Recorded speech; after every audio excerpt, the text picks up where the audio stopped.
Hidden inside a 5,100-year-old piece of clay is a discovery so unsettling it could rewrite the history of the sky over our heads. And here's the twist. This isn't just an old star chart, it's an eyewitness account of a cosmic catastrophe. Now here's the part that really stings. The men who finally cracked it weren't archaeologists at all. They were rocket engineers, and when they published what they found, the archaeologists went quiet. Today we're going to decode the tablet the experts couldn't read for 150 years. Its name is K8538. Stay with me, because the door on this one is still wide open. Let me take you back about 5,100 years. The Sumerians were busy. They were building the first real cities the world had ever seen. They were writing on wet clay with sharpened reeds. They were splitting the day into hours and the circle into 360 degrees, the same math you use to read a compass today. And they were staring at the night sky, night after night, keeping records like clockwork. One of those scholars sat down with a round piece of clay.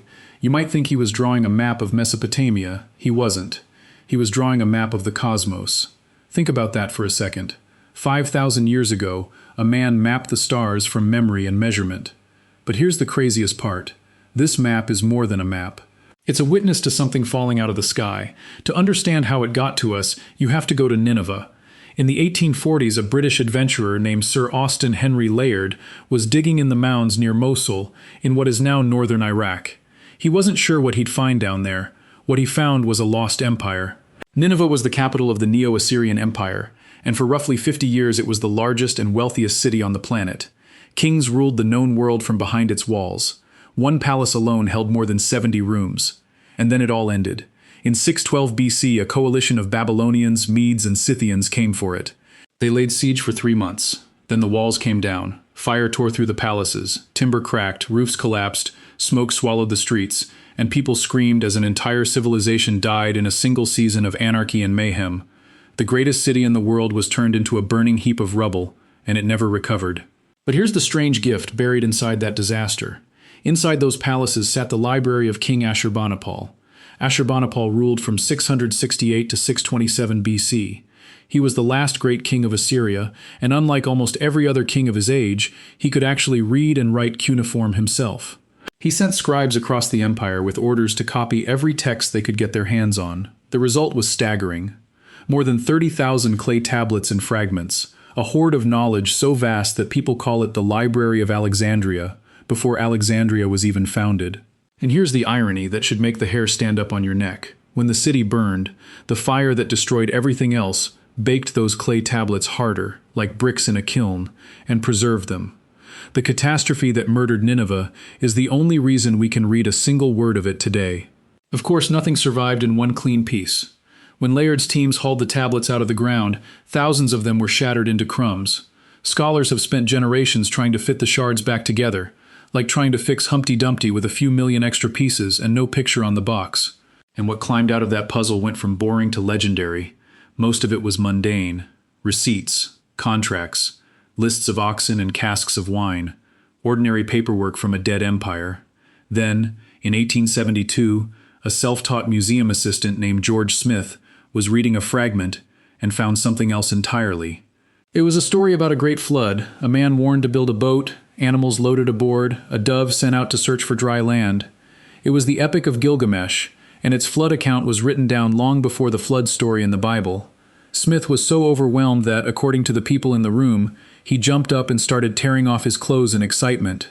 Same library, same rubble, and still sitting in that pile of broken clay was one round tablet that nobody on Earth could explain.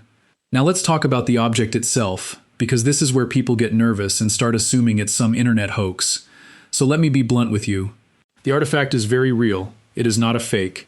It is kept in the British Museum right now, and its official catalog designation is K8538. You can pull up the museum's own page tonight and read it yourself. Here is the object, plain and simple, no spin. It is round. It is clay.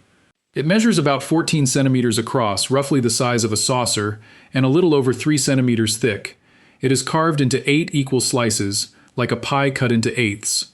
It is covered edge to edge with drawings of constellations and tiny wedge-shaped writing, and nearly half of it is gone, snapped off and scorched when Nineveh burned. The museum's own record even notes it was partly turned to glass in antiquity during the destruction of the place where it was found. Stop and picture that. The fall of the city is written into the tablet itself. Now here's the tease. 2 rocket engineers say this little clay disc records an exact date. Not a long time ago. A date. The morning of June 29th, 3123 BC. Read that again.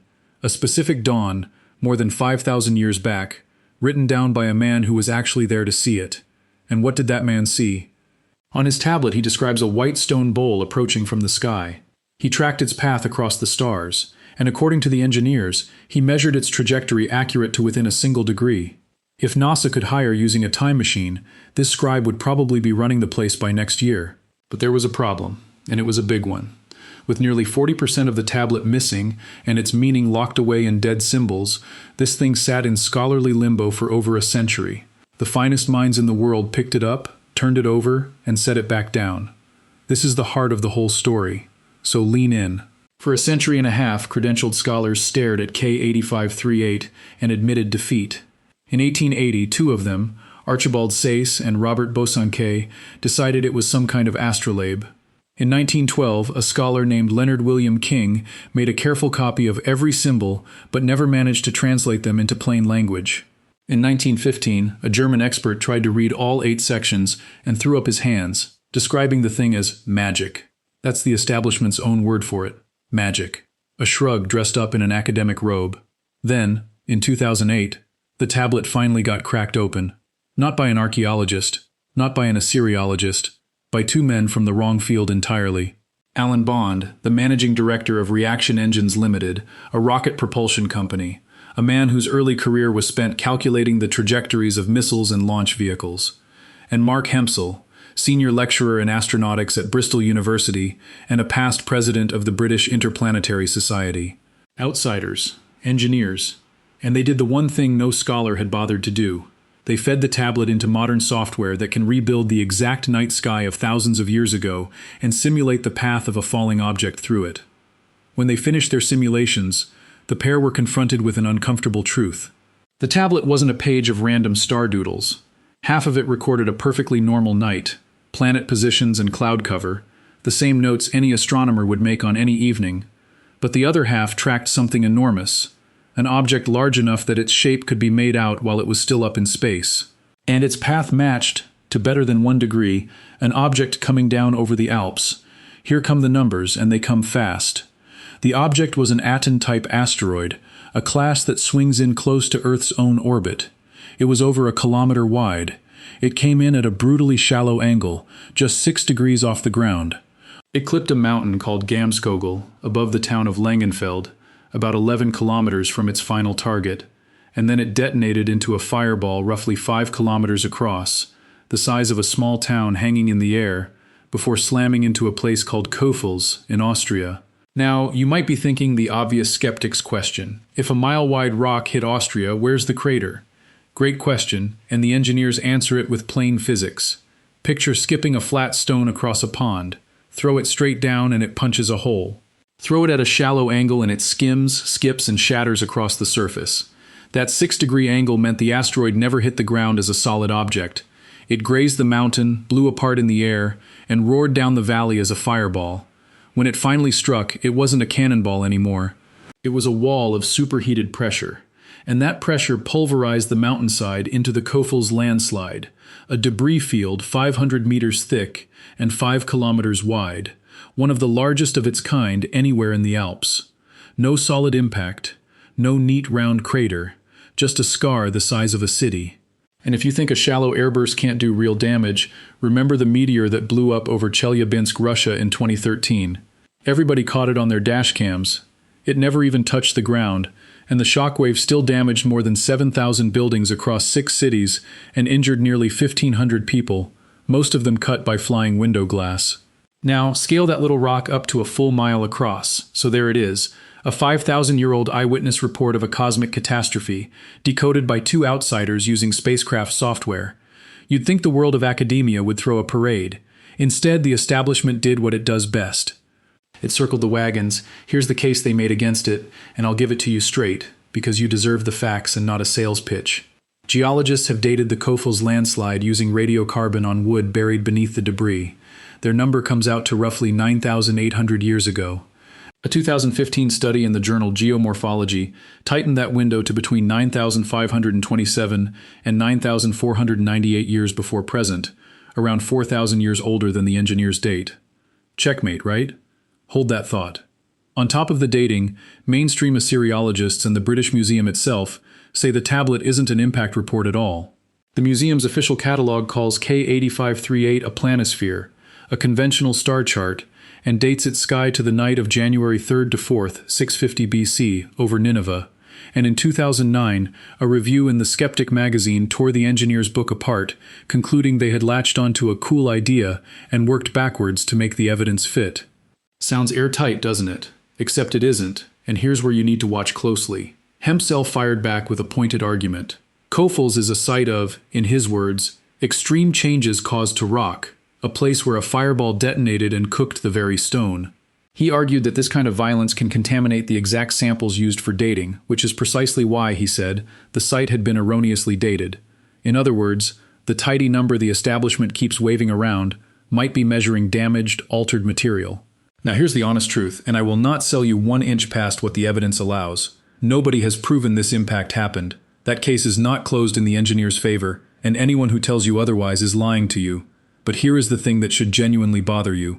The establishment didn't close it either. Instead of drilling fresh cores, running new tests, or seriously grappling with a translation that matched the ancient sky to within 1 degree, the old guard declared the matter settled and walked away. They didn't disprove the reading. They stopped looking at it. And when the people asking the hard questions turned out to be engineers instead of archaeologists, the club simply changed the subject and let the whole thing fade. Let me leave you with a thought experiment, because it answers the biggest objection of all. People say, if this really happened, then where's the wreckage? Where are the bodies? Where's the ruin? Think hard about who lived 5,100 years ago in Central Europe. Small, scattered communities, homes of wood and thatch, no stone cities, no written records, no monuments built to last. Now drop a mile-wide fireball into that world. The engineers calculated that the backblast, the plume of superheated air thrown up by the explosion, could have bent over the Mediterranean and rained fire down across the Levant, with a ground flash hot enough to set hair and clothing alight in an instant. They even suggested it as the seed of ancient stories about fire falling from the sky. Entire settlements could have gone up in flame in seconds. Thousands could have died in an afternoon.